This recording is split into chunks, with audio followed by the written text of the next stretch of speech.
How does an immortal being deal with death?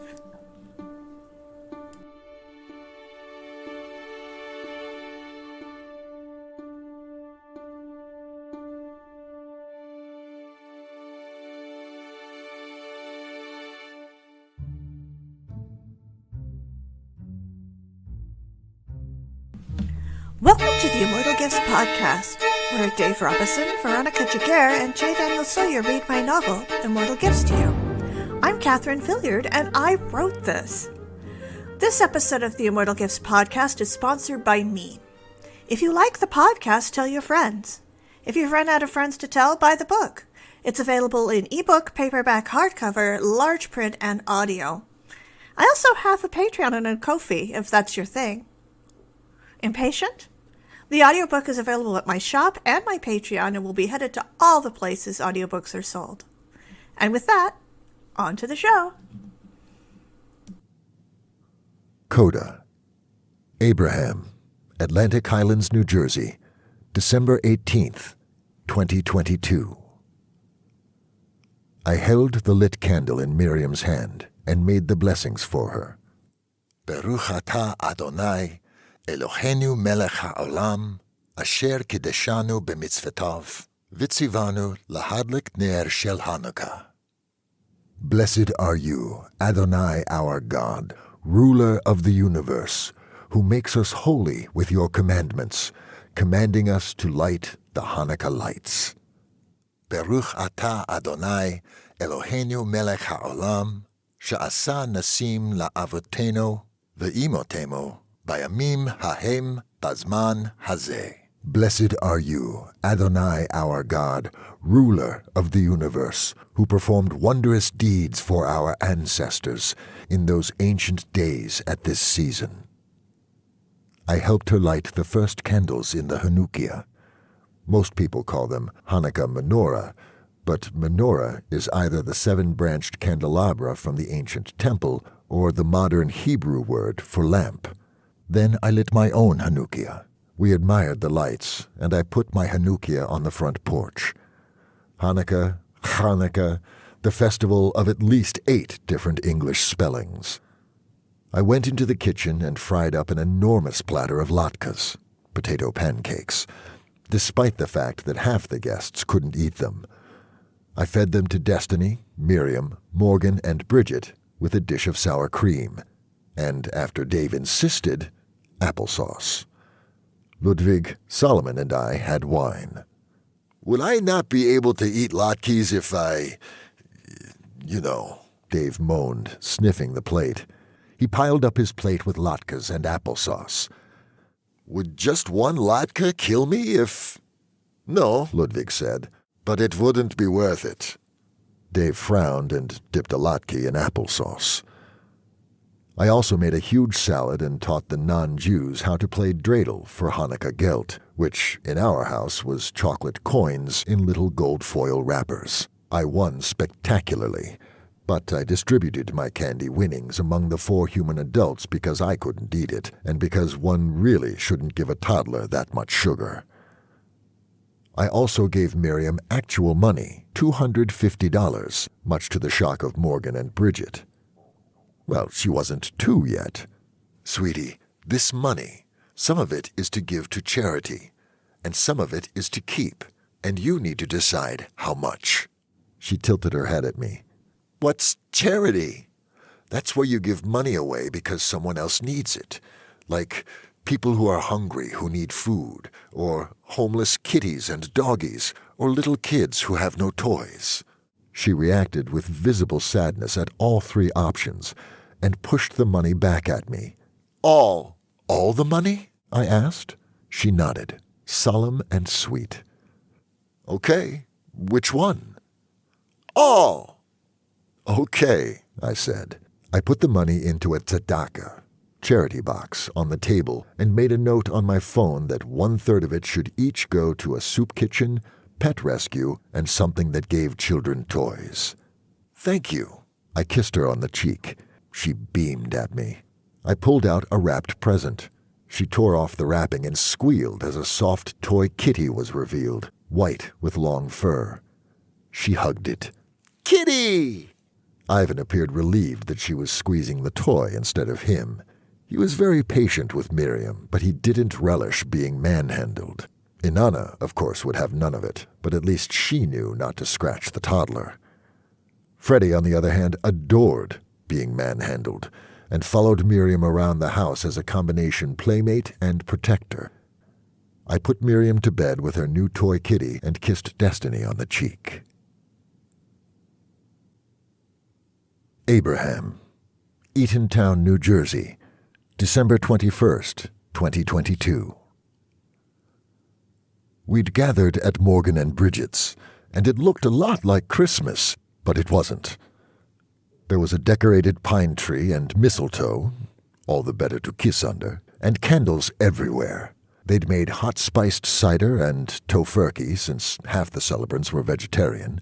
Morgan, Bridget, and Destiny made beautiful wreaths out of pine boughs and ribbons together and burned a beautifully decorated log. Destiny's friend and co-worker Lucy was there too. Apparently she was Wicca curious. There were presents, mostly of the handmade variety. Morgan gave Destiny a handmade, by her, quilted bedspread and gave Miriam a knitted sweater. Destiny gave her mother's a family portrait we'd had made for the occasion and a set of lovely, colored and scented candles. Bridget gave Destiny some exotic teas and gave Miriam a handmade rag doll with long red yarn hair. And they gave Lucy a deck of tarot cards, and Bridget read her tea leaves. I put Miriam to bed in her grandmother's bed and sat up with a book, a biography of Louis Lewandowski, while the three Wiccans downstairs watched the longest night of the year. In the morning, I made pancakes, and then we went home, and Destiny went to bed. Abraham, Manhattan, New York, December 25th, 2022. It looked a lot like Christmas, and was. Ludwig had gone all out decorating with a gigantic tree and an enormous pile of presents. He'd also catered a ridiculously extravagant feast, considering that half the guests couldn't eat, with tofurkey, mashed potatoes, stuffing, gravy, root vegetables, green bean casserole, and a huge Christmas pudding soaked in brandy that was set on fire at the end. He'd even invited Morgan and Bridget so as to have more people to eat the food. Handel's Messiah played quietly in the background, followed by Bach's Christmas Oratorio, Tchaikovsky's Nutcracker, and Rimsky-Korsakov's Christmas Eve Suite. Ludwig gave Destiny a pair of sparkly earrings in a Tiffany box, Miriam a child-sized violin, and me a new violin case with a watch that also came in a Tiffany box. I don't have Ludwig's eye for this sort of thing, but suspected that he had spent far too much. He gave Solomon a wildly expensive medical treatise, and Dave a new laptop. I gave Ludwig the only thing I knew he wanted, a promise of a free concert, and then he ducked out for a midnight candlelight mass. Morgan and Bridget went home. Destiny and Miriam slept in his guest room. I gathered up leftovers and put them away in the refrigerator, not that I knew what Ludwig planned to do with them. In the morning, he sent the leftovers home with us. Abraham, New York, New York, May 2nd, 2025. I closed my eyes, took a deep breath, and walked on stage. The auditorium was all cream, red seats, carved wood, carefully placed lighting, and curved balconies. I was behind a black screen, as was typical for auditions nowadays. They'd made me fill out a resume as well, which was vaguely hilarious. The Philharmonic had declined to let me audition because of the thinness of my resume, which, obviously, I cannot list concerts at the Royal Albert Hall in 1899. Ludwig had offered to forge me a resume, but I felt that was cheating. I'd wanted to play Paganini, but they asked me to prepare one movement of an unaccompanied Bach sonata, a first movement of a Mozart concerto, and one movement of a romantic violin concerto, either Brahms or Tchaikovsky. Someone on the other side of the screen said, "Please proceed when ready." So I did. I've been playing for about 180 years, have supernatural speed and strength in my fingers and heightened senses, and I can hypnotize people with my playing. Right then, I simply wanted to mesmerize people into passing my audition, which, all modesty aside, wasn't necessary. The last clear, sweet notes floated away, and then there was silence. I waited for someone to say something.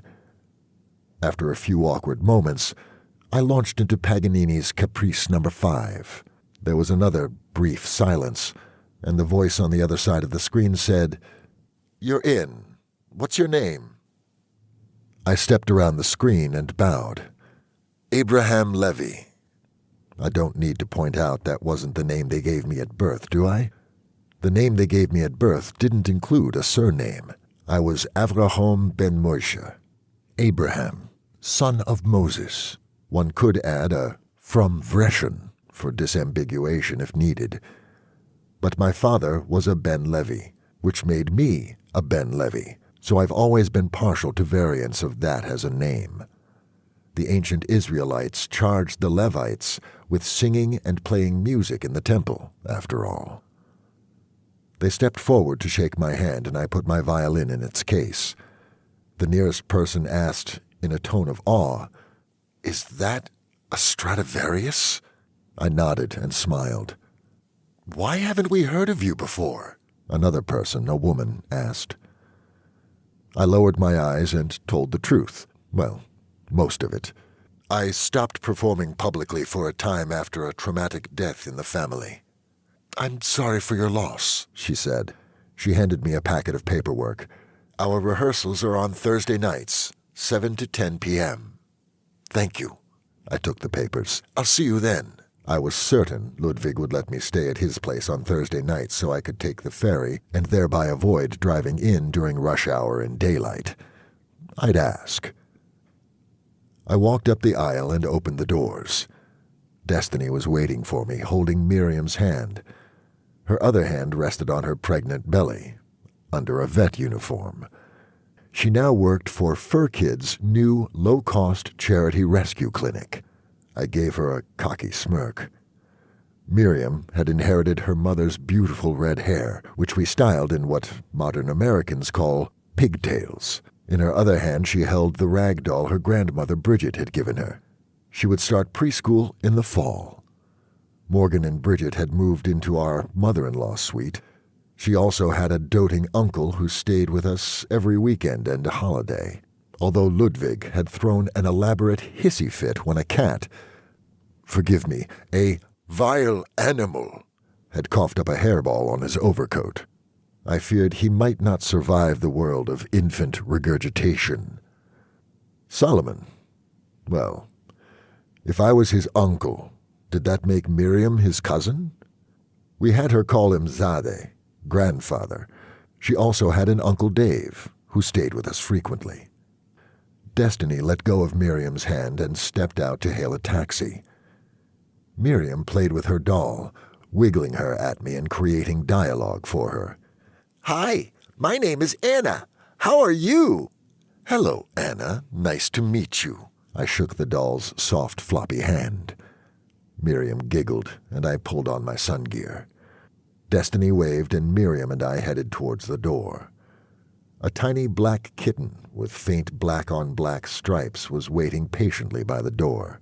I wondered if she was someone's pet, but she was dirty and toddled towards me, so I scooped her up in one hand and took Miriam's hand in the other. I have a sense for animals, what they're feeling, whether they need help, and they inherently trust me. This kitten wanted to come home with me, so she was someone's pet now. She reminded me of Victoria, of blessed memory, so much. As we walked past a stairwell, Miriam dropped her doll. Almost faster than the eye could see, she was at the bottom of the stairs, picking up her doll. Then she was back at my side. No, she'd never done that before. We walked out into the sun, me rushing to get into the car. Miriam showed no reaction to sunlight at all. Miriam climbed into the taxi next to me, and Destiny got in last. We gave the driver the address. Apparently, I had something to tell Destiny when we got home. Author's Notes. Hi, thank you for listening. First of all, Abraham is not Louis Lewandowski, but he shares some biographical notes with Lewandowski, including his hometown, his birthday, moved a day, and his desire to study at the Berlin Academy. Lewandowski wrote a lot of Jewish liturgical music and is generally awesome. If you like classical choral music, you should check him out. Second, my amazing sensitivity reader, Juno Baker, says that the thing about the human brain not being finished developing until the age of 25 was debunked in 2022. The scene where they discuss this takes place in 2021, so I don't think Solomon would know that, so I left it, but I'm sharing that information with you. Third, Abraham would almost certainly use Ashkenazi pronunciations, but I use Sephardi pronunciations and the Siddur Lev Shalem Siddur. Sticking with conservative liturgy also allowed me to refer my audiobook reader to siduraudio.com for a pronunciation guide. If this level of inaccuracy offends you, please accept my sincerest apologies. My personal opinion, for what it's worth, is that the proper spelling is neither Beis Din nor Beit Din, but instead rendered in the Hebrew alphabet. Fourth, one of my readers was dismayed that I had 19th century British Jews speaking Yiddish and serving cholent. This is historically accurate. Eastern European Jews, fleeing pogroms in the Pale of Settlement, fled to both the U.S. and the UK. The ones who settled in the UK largely lived in the Whitechapel neighborhood of London. There are photos of 19th century Whitechapel businesses with Yiddish signs, newspapers from the area in Yiddish, etc. The UK Jewish population exploded, and the Jews that preceded them, largely Sephardi, were allegedly embarrassed by their poor cousins from Russia and Poland. So the people Ludwig found to pray with Abraham were indeed Eastern European Jews from the same general part of the world Abraham was from. There's a blog post about it on my website. My undying gratitude and sincere apologies to my amazing copy editor, Aja Pollock. Thank you for finding all the weird time shifts introduced during the edit process, and I am so sorry that I steadied all of your patient corrections of anti-Semitism, one word, to anti-Semitism, with a hyphen and Semitism capitalized. I fear that I am one of the no-hyphen people who thinks that the hyphen in anti-Semitism implies that Semitism is a thing that exists and can be opposed. Dictionary spelling be damned. www.jewish-library.org/anti-Semitism-or-anti-Semitism. And finally, blessings and gratitude to my fabulous proofreader, D. Joan Lieb, who found all the new typos I introduced while making Aja's changes. Thank you. This concludes Immortal Gifts by Catherine Villiard, read by Dave Robison, Veronica Giguerre, and J Daniel Sawyer, directed by J Daniel Sawyer, and produced by Artistic Whispers Productions. Thank you for listening. You've been listening to the Immortal Gifts Podcast, and I'm your host and author, Catherine Villiard. Don't forget to subscribe so you don't miss what happened next, and please rate the podcast to help other people find it. See you next time, and remember, becoming a vampire is a thing that can just happen to you, but being a monster is a choice.